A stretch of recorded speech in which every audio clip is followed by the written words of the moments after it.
ሰማኛል እሳሽ እንቅ አርገንሽ ምገላት እንዴ ምን አደረገችሽ ቆይ እሷ እኮ አንቺን በጣም ነው የምትወድሽ እኔ ግን አልወዳትም አንተ ግን እሷን ትወዳታለህ ቆይ ተቀይር ያለው ደና ሰውኛለሁ ምናምን ስትይ ነበር እንዴ ቆይ አንተ ያለ ቤት በኩል ነው የሚቀየረው ሰማኛለህ አሁን ቢሆን ከሷ ጋር ላይ ግንኙነት ማታቆም ከሆነ እገልልሃለሁ እሺ እገልላለሁ እስቲ እንዳትገልሽ እሱን እናያለን አንተም ቢሆን የሷ ጠበቃ መሆን የሚያዋጣ ከሆነ እናያለን እሺ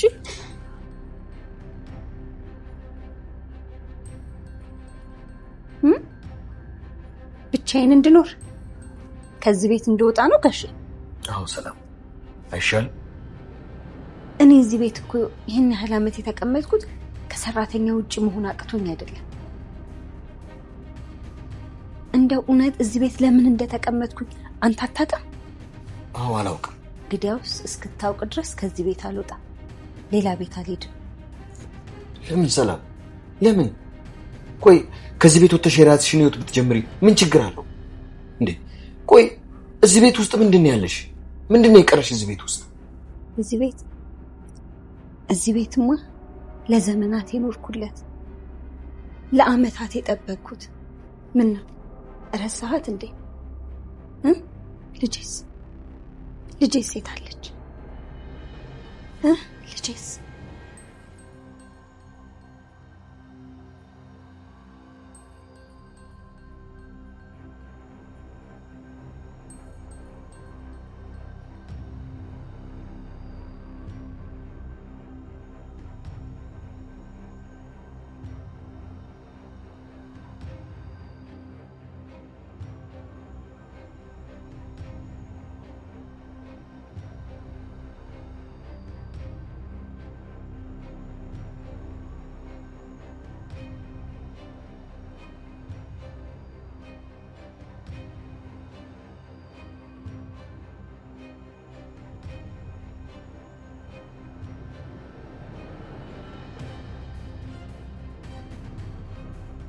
ዳጣ በተደጋጋሚ ደረጃ ስለናቷ እንዲነግራት ደጋግማ ስትጠይቀኝ ነበር ቢሆንም እሱ ግን በህይወት ከመኖሯ ውጪ ሌላ ምንም አይነት ፍንጭ ሰጥቷት አያውቅም።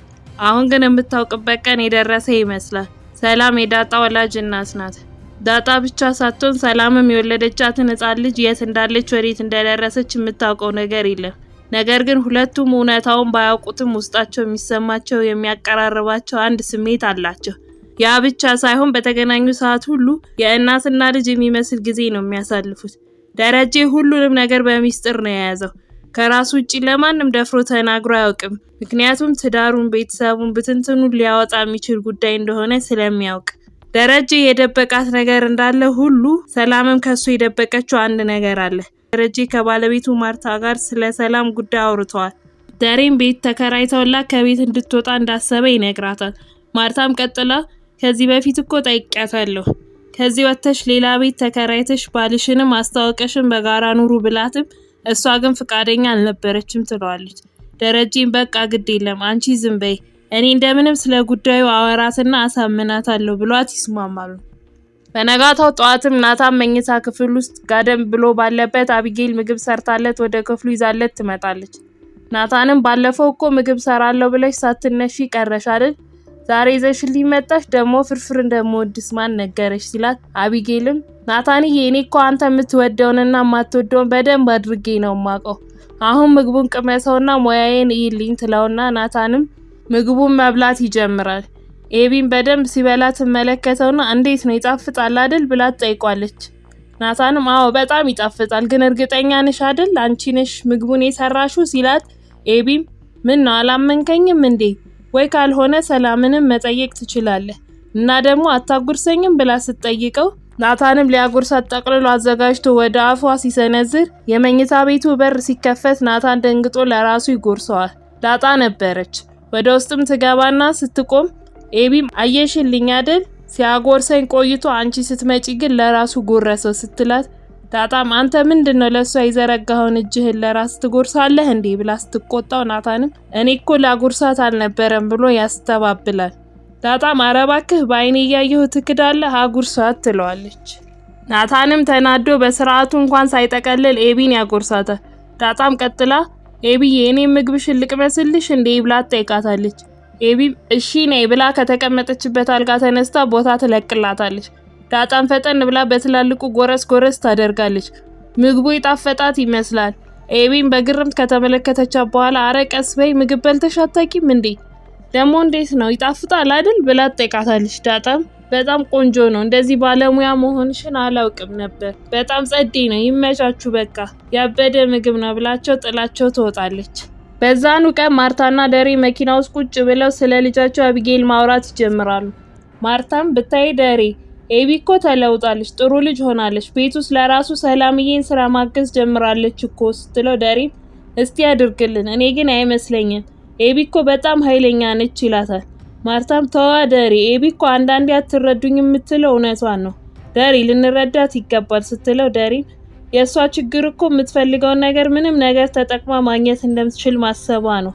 ያ የምትሄድበት መንገድ እሷን ይጥቀማት ይጉዳት ምንም ግድ አይሰጣትም ሲላት ማርታም እኔ እኮ እንደዛ ነበርኩ፣ ይሄው አሁን ግን ተለውጫለሁ፣ ደግሞ ሳልነግርህ ከናታንም ጋር እኮ ተስማምተዋል ስትለው ደሬም ማርትዬ እናትነትሽን እረዳለሁ፣ ጥሩ ህይወት እንዲኖራት ከመፈለግ አንጻር እንደሆነ ይሄን ነገር የምታደርጊውን አውቃለሁ። እኔ ልጃችን ደስተኛ ህይወት እንድትኖር ፈልጋለሁ፣ ግን በእኛ ግፊት ያልሆነ ትዳር ውስጥ እንድትገባ ማድረግ ትልቅ ስህተት ነው። ናታን ሳይወዳት በእኛ ጫና አግብቷት ቢኖር ይጎዳታል። ወንድ ልጅ ካልወደደ ባል አይሆንም።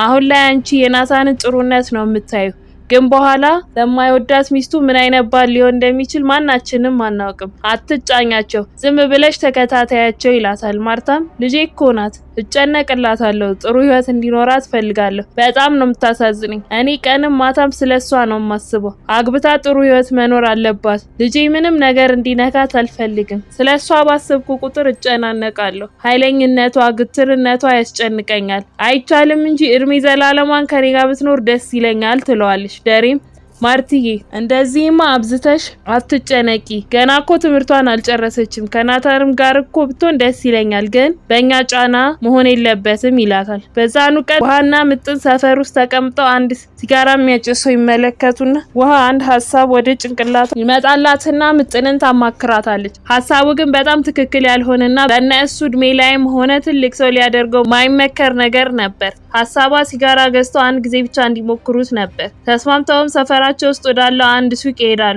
ነገር ግን ጥሩ ነገር አልጠበቃቸውም። ውሃ እያለቀሰች ተቀምጠው ወደ ነበሩበት ቦታ ይመለሳሉ። ሰፈር ውስጥ ያለው ባለሱቅ ውሃን ሲጋራው ለማን እንደሆነ ጠይቋት ለራሳቸው እንደሆነ ነግረው በጥፊ መቷት። ለአባቷም እንደሚናገርባት አስፈራርቷት ነው የተመለሱት። እያለቀሰች ባለችበትም ዳጣ ወደ እነሱ ትመጣለች። የውሃን ሁኔታ ስታየው ተናዳ ማን እንደመታት ጠይቃታለች። ውሃም እውነቱን ሳትደብቅ ስትነግራት ዳጣ ተናዳ ትጮህባቸዋለች። ቀጥታ ከተቀመጡበት አስነስታ ወደ ቤት ትወስዳቸዋለች። በዛን ሰዓት ቤት ውስጥ አቢጌልና ሰላም ተቀምጠው እያወሩ በመሃል ኤቢ እሺ ምን ላይ ደረስሽ? ለልጅሽ አባት አስተዋውቅሻለሁ ብለሽ ነበር። ያንን ካላደረግሽ ትሰሚያለሽ፣ እዚች ቤት አትኖሪያትም። ባለፈው ራሱ ናታንን ስትመክሩ ሰምቼ ነበር። እሱ ብቻ እኔና አንቺን ያጋድለን ነበር። ማየን ፈርቼ ነው እንጂ ትላታለች። ሰላምም ይቅርታ ኤቢ፣ ከዚህ በኋላ በምንም አይነት ሁኔታ ውስጥ ናታንን አልመክረውም ትላታለች። ኤቢም ቀጥላ ምከሪው እንጂ ለምን አትመክሪው? ከዳጣ እኔ እንደምሻለው በደንብ አርገሽ ንገሪው ስትላት ሰላም ከሷ ጭቅጭቅ ለመዳን በሚመስል መልኩ እሺ ትላታለች። በዛኑ ቀን ማታም ሁሉም የቤተሰቡ አባላት ተሰብስበዋል። ከደሬና ከማርታ ውጪ ናታንም የውሃ ልክ ያልሆነ ጭንቀት አስተውሎ ምን እንደሆነች ጠይቃት ዳጣ ቀበል ብላ ተዋት ዛሬማ ጉዷ ነው ትለዋለች። በዛ መሃል ደሬና ማርታ ወደ ሳሎን ይመጣሉ። ናታንና ኤቢም ተነስተው መቀመጫ ይለቁላቸዋል። በፍርሃት ሰውነቷ እየተንቀጠቀጠ ያለችው ውሃ ካለ ምክንያት ቆማለች። ያንን ያስተዋለችው ማርታ ምን እንደሆነች ስትጠይቃት ውሃም እኔ እኮ ምንም አላደረኩም ብላ መቀባጠር ትጀምራለች። ማርታም ፊቷ ላይ ያለውን ሰንበር አስተውላ ወይኔ ልጄ ማን መታሽ ብላ ስትጠይቃት ውሃም እኔ ምንም አላረኩም ምጥናትን ሞክረው ብላ ከድር ሱቅ ሄደን ብላ መንተባተብ ስትጀምር ዳጣም በመሃል ትገባና ስለተፈጠረው ነገር ትነግራቸዋለች። ደሬም ተናዶ ሊመታት ቢሞክርም ማርታ እኔ መክራታለሁ ብላ ታስቆመዋለች። እሱም በንዴት ትቷቸው ወደ መኝታ ቤቱ ይሄዳል። በቀጣይ ምን ይፈጠር ይሆን? ሀሳባችሁን ኮሜንት ላይ ጻፉልን። የምንለቀው ቪዲዮ ለብዙ ሰው እንዲደርስ ቪዲዮውን ላይክ እንዲሁም ሼር ማድረግ አይርሱ። ቪዲዮ ስንለቅ በፍጥነት እንዲደርሳችሁ የደወል ምልክቱን መጫን አይርሱ። በቀጣይ በሌላ ክፍል እስክንገናኝ እስከዛው ሰላም ቆዩ።